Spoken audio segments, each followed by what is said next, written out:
ఎక్కడ రైతు భరోసా మీద లీకులు ఇచ్చుకుంటూ పోతా ఉన్నారు. ఏమన్నాడు?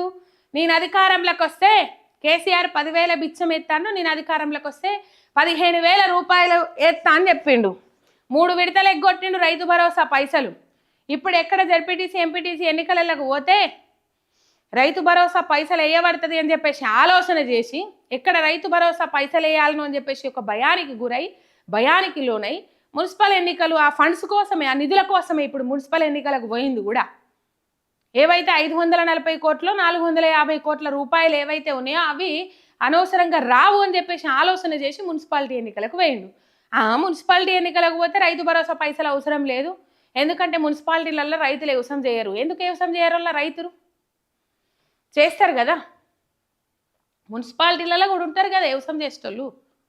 వార్డులు ఆ మున్సిపాలిటీ కిందకి ఏ మున్సిపాలిటీ కిందకి వస్తే ఆ వార్డులలో వ్యవసాయం చేసేటోళ్ళు ఉంటారు కదా. ఇక గిట్లా మొన్న ఏమన్నాడు? మున్సిపల్ ఎన్నికలు అయిపోయిన తర్వాత రైతు భరోసా పైసలు వేస్తా అన్నాడు.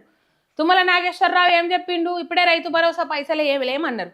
అంతకంటే ముందు ఏం చెప్పిర్రు? సంక్రాంతికి రైతు భరోసా పైసలని గిట్లనే లీకులు ఇచ్చుకుంటా వేరు. ఆ లీకులలో వాస్తవం ఎంత ఉన్నదో మనం చూసినాం. సంక్రాంతికి రైతు భరోసా అని చెప్పేసి లీకులు ఇచ్చుకుంటూ పోతే ఆ లీకులలో వాస్తవం ఏ పాటు ఉన్నదో మనం చూసినాము. మనకు అర్థం కాలేదా? రైతన్నలు ఇప్పటికి ఎదురు చూస్తూ ఉన్నారు. ఇంకా 4-5 రోజులు అయితే పొట్టకు వస్తుంది రైతులు వేసిన వరి. రైతులకు ఆ పెట్టుబడి సాయం అందుతలేదు ఇవాళ.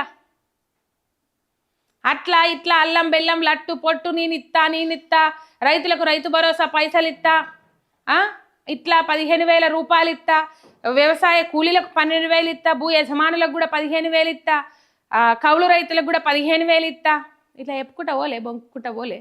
ఒక్కసారి 9,000 కోట్ల రూపాయలు ఇచ్చి మరి ఒక్కసారికే 9,000 కోట్ల రూపాయలు ఇచ్చిన నువ్వే గిట్లంటే 11 విడతలు 78,000 కోట్ల రూపాయలు కరోనా కష్టకాలంలో కూడా రైతన్న కష్టపడద్దు, రైతన్న బాధపడద్దు అని చెప్పేసి రైతు భరోసా పైసలు రైతుల ఖాతాలలో వేసిన కేసీఆర్ ఎట్లా చెప్పాలి?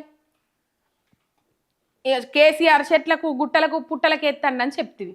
ఇప్పుడు ఇదే మల్లారెడ్డి ముచ్చట మనం చెప్పుకున్నట్లయితే మల్లారెడ్డికి ఇన్ని ఎకరాల భూమి జాగు ఉన్నది అని చెప్పేసి ఆయన చెప్పుకున్నాడు.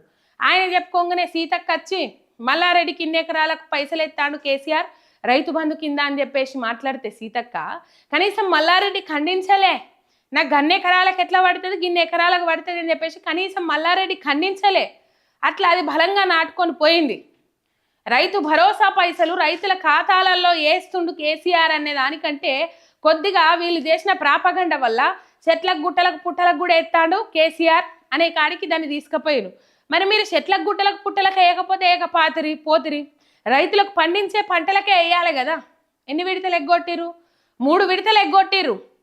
ఇప్పుడు ఆ సర్వేలని ఈ సర్వేలని 5 ఎకరాలు ఉన్నలకు 2 ఎకరాలు ఎట్లా కుదించాలి, 10 ఎకరాలు ఉన్నలకు 3 ఎకరాలకు ఎట్లా కుదించాలి అని చెప్పేసి ఆలోచన చేసుకుంటా సర్వేలు నిర్వహించుకుంటా ఒక సెన్సింగ్ సర్వే అని చెప్పేసి అట్లా ఇట్లా అని చెప్పేసి డ్రోన్ల సహాయంతో సర్వేలు నిర్వహిస్తాం అట్లా ఇట్లా అని చెప్పేసి ఇట్లా లీకులు ఇచ్చుకుంటూ పోతా ఉన్నారు. ఇప్పటికైతే రైతుల ఖాతాలలో రైతు భరోసా వేసింది లేదు.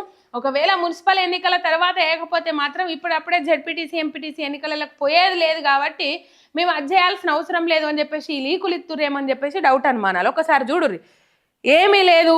వాటిని తగ్గించుకునే ప్రయత్నం. 9,000 కోట్ల రూపాయలు వేసినా అని డబ్బా కొట్టుకుంటుండు కదా, దాన్ని 4,000 కోట్ల రూపాయలకి ఎట్లా కుదించాలి అన్న ఆలోచన తప్ప ఇంకొకటి ఏమీ లేదు.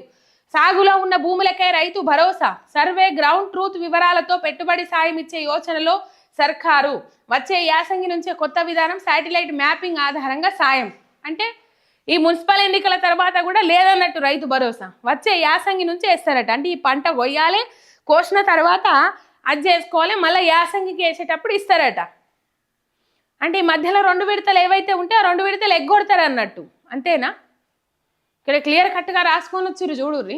వానాకాలం డేటా అనే ప్రామాణికం, ఇప్పటికే అందుబాటులోకి వచ్చిన సర్వే వివరాలు, రాష్ట్రంలో ఉన్న పట్టా భూమిలో 20 లక్షల ఎకరాల్లో సాగు తేడా, త్వరలోనే ప్రభుత్వానికి అగ్రికల్చర్ వర్సిటీ తుది నివేదిక అని చెప్పేసి 20 లక్షల ఎకరాలకు సాగు తేడా అంటే 20 లక్షల ఎకరాలకు కోత విధిస్తారా? అంతేనా? నేను చెప్పిన కదా ఎన్ని లక్షల ఎకరాలకు ఎత్తారో 9,000 కోట్లు వేసినామని చెప్పారు కదా. ఇప్పుడు 20 లక్షల ఎకరాల సాగు తేడా వస్తుందట. అంటే 20 లక్షల ఎకరాలను ఎగురగొట్టే ప్రయత్నంలో రేవంత్ రెడ్డి సర్కారు ఉన్నది. ఈ తాప రైతు భరోసానే వేయలేవు కదా, అయ్యో పైసలు లేవు, పంట పెట్టుబడి సాయం అందలేదు, ఇప్పుడు వేసుకొని వచ్చేతాప వేసుకుంటా అని చెప్పేసి ఎండబెట్టుకున్న రైతులు ఉంటారు. అంటే వాళ్ళ పేర్లు కొట్టేస్తావా? ఇక వాళ్ళు ఎప్పటికీ వ్యవసాయం చేయొద్దా? ఇది నీ చర్యల వల్లనే కదా, నీ దిక్కుమాల పనితనం వల్లనే కదా వాళ్ళు ఎండబెట్టుకున్నది. టయానికి నీళ్ళు ఇవ్వవు, కరెంట్ ఇవ్వవు, 12 గంటల కరెంటు కూడా రాని పరిస్థితి ఊళ్ళల్లా. రైతులకు ఫ్రీ కరెంటు ఎగబెట్టే ప్రయత్నం చేస్తున్నావు, మంగళం వాడే ప్రయత్నం చేస్తూ ఉన్నావు. ఇట్లా మొత్తం మీద రైతులకు రైతు భరోసా ఇచ్చే సూచనలు అయితే ఇప్పట్లో కనబడతలేవు. వచ్చే యాసంగి నుంచి అని అన్నారంటే ఇప్పుడు మున్సిపాలిటీ ఎన్నికలలో ఇయరని ఇక్కడ మనం అర్థం చేసుకోవాల్సిందిగా ఇక్కడ కనబడతా ఉన్నది.